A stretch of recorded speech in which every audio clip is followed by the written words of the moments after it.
ओम शांति। 28/2/2025 के साकार अनमोल धारणा युक्त ईश्वरीय महावाक्य हैं। मीठे बच्चे, शांति चाहिए तो अशरीरी बनो। इस देह भान में आने से ही अशांति होती है, इसलिए अपने स्वधर्म में स्थित रहो। क्वेश्चन, यथार्थ याद क्या है? याद के समय किस बात का विशेष ध्यान चाहिए? आंसर है, अपने को इस देह से न्यारी आत्मा समझकर बाप को याद करना, यही यथार्थ याद है। कोई भी देह याद ना आए, यह ध्यान रखना जरूरी है। याद में रहने के लिए ज्ञान का नशा चढ़ा हुआ हो। बुद्धि में रहे बाबा हमें सारे विश्व का मालिक बनाते हैं। हम सारे समुद्र, सारी धरनी के मालिक बनते हैं। गीत, तुम्हें पाके हमने जहाँ पा लिया। ओम शांति। ओम का अर्थ है अहम, मैं आत्मा। मनुष्य फिर समझते हैं ओम माना भगवान, परंतु ऐसे है नहीं। ओम माना मैं आत्मा, मेरा यह शरीर। कहते हैं ना ओम शांति। अहम आत्मा का स्वधर्म शांत। आत्मा अपना परिचय देती है। मनुष्य भल ओम शांति कहते हैं, परंतु ओम का अर्थ कोई नहीं समझते। ओम अर्थात ओम शांति अक्षर अच्छा है। हम आत्मा हैं, हमारा स्वधर्म शांत है। हम आत्मा शांति धाम की रहने वाली हैं। कितना सिंपल अर्थ है, लंबा चौड़ा कोई गपोड़ा नहीं है। इस समय के मनुष्य मात्र तो यह भी नहीं जानते अभी नई दुनिया है व पुरानी दुनिया है। नई दुनिया फिर पुरानी कब होती है, पुरानी से फिर नई दुनिया कब होती है, यह कोई भी नहीं जानते। कोई से भी पूछा जाए दुनिया नई कब होती है और फिर पुरानी कैसे होती है, तो कोई भी बता नहीं सकेंगे। अभी तो कलयुग पुरानी दुनिया है। नई दुनिया सतयुग को कहा जाता है। अच्छा, नई को फिर पुराना होने में कितना वर्ष लगते हैं, यह भी कोई नहीं जानते। मनुष्य होकर यह नहीं जानते, इसलिए इनको कहा जाता है जानवर से भी बदतर। जानवर तो अपने को कुछ कहते नहीं, मनुष्य कहते हैं हम पतित हैं, हे पतित पावन आओ, परंतु उनको जानते बिल्कुल भी नहीं। पावन अक्षर कितना अच्छा है। पावन दुनिया स्वर्ग नई दुनिया ही होगी। चित्र भी देवताओं के हैं, परंतु कोई भी समझते नहीं। यह लक्ष्मी नारायण नई पावन दुनिया के मालिक हैं। यह सब बातें बेहद का बाप ही बैठ बच्चों को समझाते हैं। नई दुनिया स्वर्ग को कहा जाता है। देवताओं को कहेंगे स्वर्गवासी। अभी तो पुरानी दुनिया नरक है, यहाँ मनुष्य है ही नरकवासी। कोई मरता है तो भी कहते हैं स्वर्गवासी हुआ, तो गोया यहाँ नरकवासी है ना। हिसाब से कह भी देंगे बरोबर यह नरक ठहरा, परंतु बोलो तुम नरकवासी हो तो बिगड़ पड़ेंगे। बाप समझाते हैं देखने में तो भल मनुष्य हैं, सूरत मनुष्य की है, परंतु सीरत बंदर जैसी है। यह भी गाया हुआ है, खुद भी बंदरों में जाकर देवताओं के आगे, मंदिरों में जाकर देवताओं के आगे गाते हैं, आप सर्वगुण संपन्न 16 कला संपूर्ण निर्विकारी हो। अपने लिए क्या कहेंगे, हम पापी हैं, नीच हैं, परंतु सीधा कहो तुम विकारी हो तो बिगड़ पड़ेंगे। इसलिए बाप सिर्फ बच्चों से ही बात करते हैं, समझाते हैं, बाहर वालों से बात ही नहीं करते। क्योंकि कलयुगी मनुष्य नरकवासी हैं। अभी तुम हो संगम युग वासी। तुम पवित्र बन रहे हो, जानते हो। हम ब्राह्मणों को शिव बाबा पढ़ाते हैं, वह पतित पावन हैं। हम सभी आत्माओं को ले जाने के लिए बाप आए हैं। कितनी सिंपल बातें हैं। बाप कहते हैं, बच्चे तुम आत्मा शांति धाम से आती हो पाठ बजाने। इस दुख धाम में सभी दुखी हैं, इसलिए कहते हैं मन की शांति चाहिए। कैसे हो? ऐसे नहीं कहते आत्मा को शांति कैसे हो। अरे तुम कहते हो ना ओम शांति, मेरा स्वधर्म शांति है। फिर शांति मांगते क्यों हो? अपने को आत्मा भूल देह अभिमान में आ जाते हो। आत्मा ही तो शांति धाम की रहने वाली है। यहाँ फिर शांति कहाँ से मिलेगी? अशरीरी होने से ही शांति होगी। शरीर के साथ आत्मा है तो उनको बोलना चलना तो जरूर पड़ता है। हम आत्मा शांति धाम से यहाँ आई हैं पाठ बजाने। यह भी कोई नहीं समझते कि रावण ही हमारा दुश्मन है। कब से यह रावण दुश्मन बना, यह भी कोई नहीं जानते। बड़े बड़े विद्वान पंडित आदि एक भी नहीं जानते कि रावण है कौन, जिसका हम एफिजी बनाकर जलाते हैं। जन्म जन्मांतर जलाते आए हैं, कुछ भी पता नहीं है। कोई से भी पूछो रावण कौन है, कह देंगे यह सब तो कल्पना है। जानते ही नहीं तो और क्या रिस्पॉन्स देंगे। शास्त्रों में भी है ना, हे राम जी संसार बना ही नहीं, यह सब कल्पना है। ऐसे बहुत कहते हैं। अब कल्पना का अर्थ क्या है? कहते हैं यह तो संकल्पों की दुनिया है। जो जैसा संकल्प करता है वह हो जाता है। अर्थ ही नहीं समझते। तो बाप बच्चों को बैठ समझाते हैं, कोई तो अच्छी रीति समझ जाते हैं, कोई समझते ही नहीं। जो अच्छी रीति समझते हैं उनके बाबा ने कहा, जो अच्छी रीति समझते हैं उनको सका कहेंगे, और जो नहीं समझते वो लगे, अर्थात सोतेले हुए। अब सोतेले वारिस थोड़ी बनेंगे। बाबा के पास मातेले भी हैं तो सोतेले भी हैं। मातेले बच्चे तो बाप की श्री मत पर पूरा चलते हैं, सोतेले नहीं चलेंगे। बाप कह देते हैं ये मेरी मत पर नहीं चलते, रावण की मत पर हैं। राम और रावण दो अक्षर हैं। राम राज्य और रावण राज्य। अभी है संगम।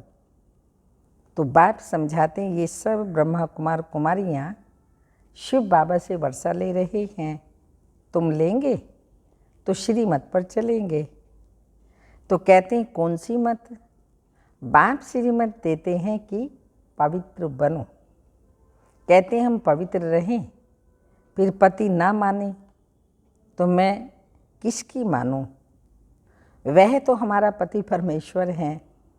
क्योंकि भारत में यह सिखलाया जाता है कि पति तुम्हारा गुरु है, ईश्वर आदि सब कुछ है, परंतु ऐसा कोई समझाते नहीं हैं।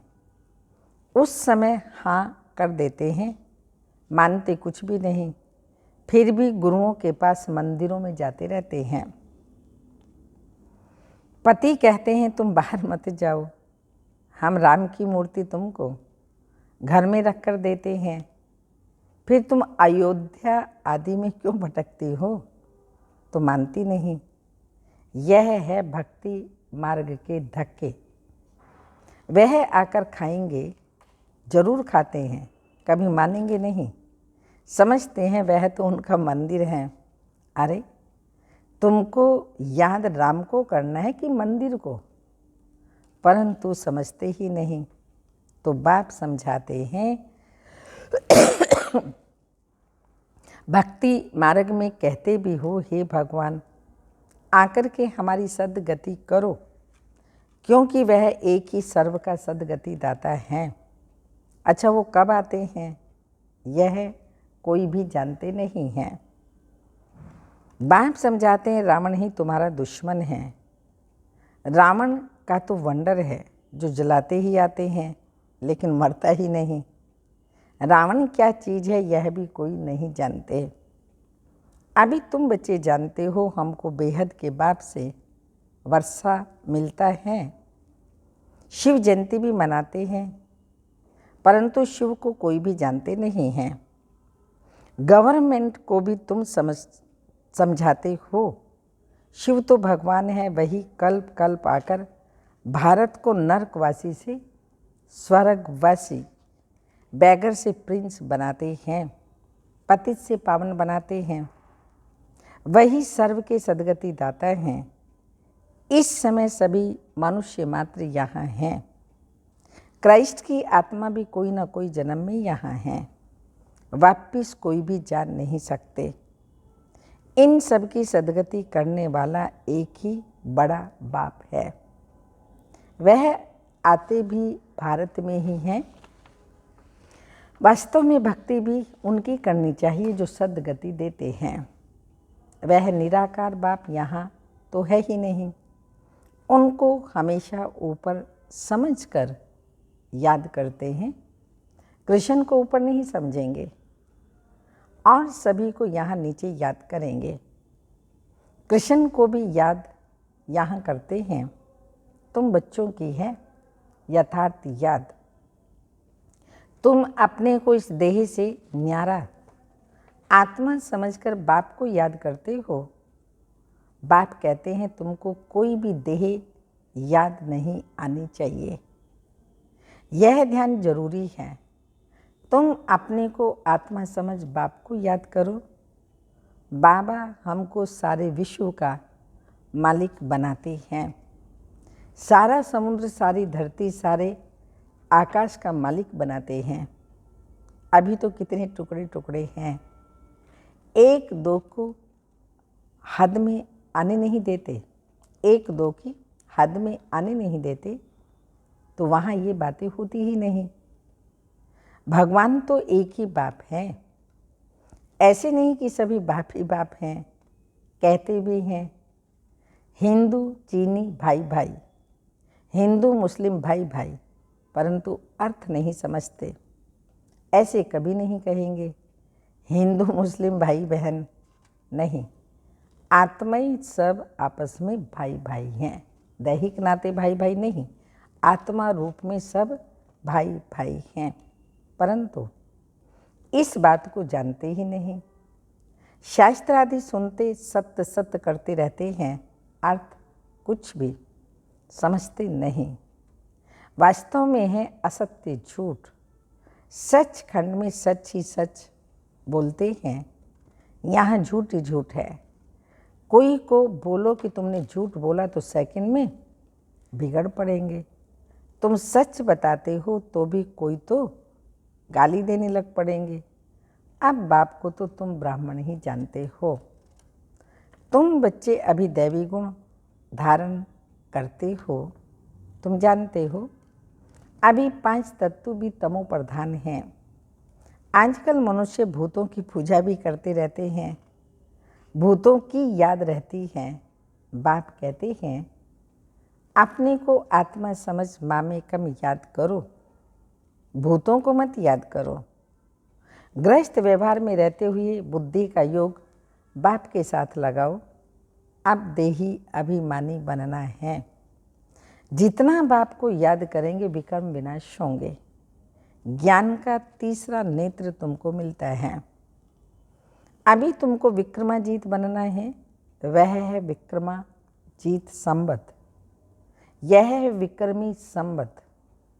तुम योग बल से विक्रमों पर जीत पाते हो।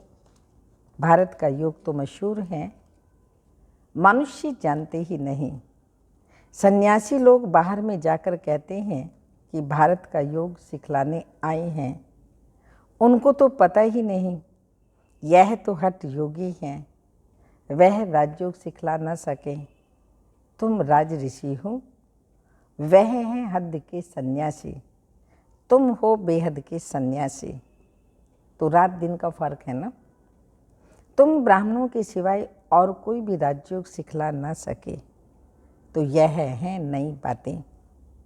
नया कोई समझ ना सके, इसलिए नयों को कभी भी अलाउ नहीं किया जाता। यह इंद्र सभा है ना, इस समय सब पत्थर बुद्धि हैं। सतयुग में तुम बनते हो पारस बुद्धि। अभी है संगम, पत्थर से पारस सिवाय बाप के और कोई बना ना सके। तुम यहाँ आए हो पारस बुद्धि बनने के लिए। बरोबर भारत सोने की चिड़िया था ना। ये लक्ष्मी नारायण विश्व के मालिक थे ना। ये कब राज्य करते थे, यह भी किसी को पता थोड़ी है। आज से 5000 वर्ष पहले इन्हों का राज्य था, फिर यह कहाँ गए? तुम बता सकते हो 84 जन्म भोगे। अभी तमो प्रधान है, फिर बाप द्वारा सतो प्रधान बन रहे हैं। तत्त्वम, ये नॉलेज सिवाय बाप के साधु संत आदि कोई भी दे न सके। यह है भक्ति मार्ग और वह भक्ति मार्ग है, यह ज्ञान मार्ग है। तुम बच्चों के पास जो अच्छे अच्छे गीत हैं, उन्हें सुनो तो तुम्हारे रोमांच खड़े हो जाएंगे। खुशी का पारा एकदम चढ़ जाएगा। फिर वह नशा स्थायी रहना चाहिए। यह है ज्ञान अमृत। वह शराब पीते हैं तो नशा चढ़ जाते हैं, यहाँ यह तो है ज्ञान अमृत। तुम्हारा नशा उतरना नहीं चाहिए, सदैव चढ़ा रहना चाहिए। तुम इन लक्ष्मी नारायण को देख कितने खुश होते हो। जानते हो हम श्रीमत पर फिर शिष्टाचारी बन रहे हैं। यहाँ देखते हुए भी बुद्धि योग बाप और वर्षे से लगा रहे। अच्छा, मीठे मीठे सिक्की लदे बच्चों प्रति माता पिता बाप दादा का याद प्यार। Good morning diamond morning. रूहानी बाप की रूहानी बच्चों को नमस्ते। हम रूहानी बच्चों के रूहानी माता पिता बाप दादा को याद प्यार। Good morning diamond morning. ओम नमस्ते। धारणा के लिए मुख्य सार हैं। विक्रमाजीत बनने के लिए योग बल से विकर्मों पर जीत प्राप्त करनी है। यहाँ देखते हुए बुद्धि योग बाप और वर्षे से लगा रहे। सेकंड पॉइंट, बाप के वर्षे का पूरा अधिकार प्राप्त करने के लिए मातेला बनना है। एक बाप की ही श्रीमत पर चलना है। बाप जो समझाते हैं वह समझकर दूसरों को समझाना है। वरदान, दिव्य बुद्धि की लिफ्ट द्वारा तीनों लोकों का सैर करने वाले सहज योगी भव। स्पष्टीकरण, संगम युग पर सभी बच्चों को दिव्य बुद्धि की लिफ्ट मिलती है। इस वंडरफुल लिफ्ट द्वारा तीनों लोकों में जाना, जहाँ जाना चाहो वहाँ पहुँच सकते हो। सिर्फ स्मृति का स्विच ऑन करो तो सेकंड में पहुँच जाएंगे। और जितना समय जिस लोक का अनुभव करना चाहो उतना समय वहाँ स्थित हो सकते हो। इस लिफ्ट को यूज करने के लिए अमृत वेले केयरफुल बन स्मृति के स्विच को यथार्थ रीति से सेट करो। अथॉरिटी होकर लिफ्ट को कार्य में लगाओ तो सहज योगी बन जाएंगे। मेहनत समाप्त हो जाएगी। स्लोगन, मन को सदा मौज में रखना यही जीवन जीने की कला है। मन को सदा मौज में रखना यही जीवन जीने की कला है।